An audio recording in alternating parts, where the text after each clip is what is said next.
ముందు దోమల కన్నా ఎక్కువ ఉంటుంది అంటే మనం మార్చి సముద్ర సస్యరక్షణ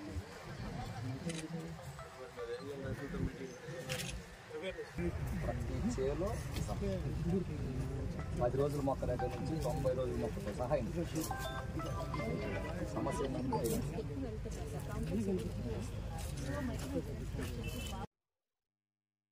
ఈ కాటన్ వేసిన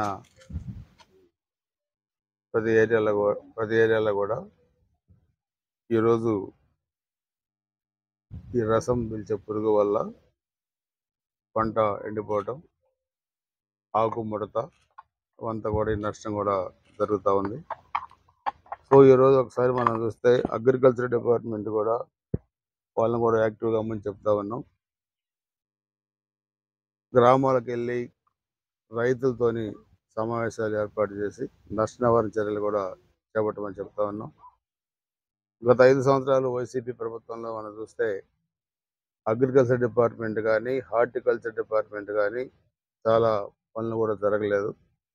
గతంలో 14-19 మధ్య తెలుగుదేశం అధికారంలో ఉన్నప్పుడు, చంద్రబాబు నాయుడు గారు ముఖ్యమంత్రిగా ఉన్నప్పుడు రైతాంగానికి అనేక కార్యక్రమాలు చేశాం. సబ్సిడీమైన ఎరువులు కానీ, అదేవిధంగా విత్తనాలు కానీ, రైతు రథాలు ట్రాక్టర్లు కానీ, టార్పాలిన్ పట్టలు కానీ, అదేవిధంగా హార్టికల్చర్ డిపార్ట్మెంట్లో కూడా చాలా చేశాం.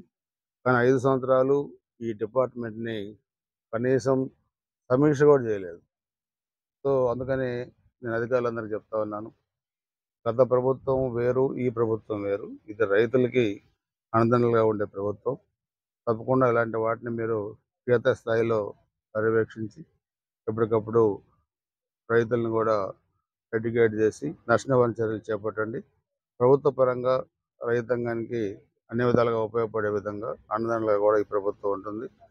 మళ్ళా త్వరలోనే మీతో సమీక్ష చేసి ప్రభుత్వం దృష్టికి తీసుకెళ్ళి ఇలాంటి భవిష్యత్తులో జరగకుండా, వచ్చే సీజన్కి ఇలాంటి జరగకుండా ముందుగానే జాగ్రత్త చర్యలు తీసుకొని, అదేవిధంగా సాయిల్ టెస్ట్ కూడా చేసి దాన్ని కూడా అన్ని విధాలుగా ఏం చేయాలో చేసేదాన్ని కూడా అధికారులు కూడా చర్యలు తీసుకోమని చెప్పి కూడా చెప్తా ఉన్నాం. సో దీన్ని కూడా ఈరోజు ఉన్నతాధికారుల దృష్టికి తీసుకెళ్ళి దీన్ని కూడా నష్ట నివారణ చర్యలు చేపట్టడం, అదేవిధంగా నష్టం జరిగిన పైరుకి ఏమన్నా ప్రభుత్వం నుంచి కూడా సహాయం అందేటట్టు కూడా చర్యలు తీసుకోవడం కూడా జరుగుతుంది.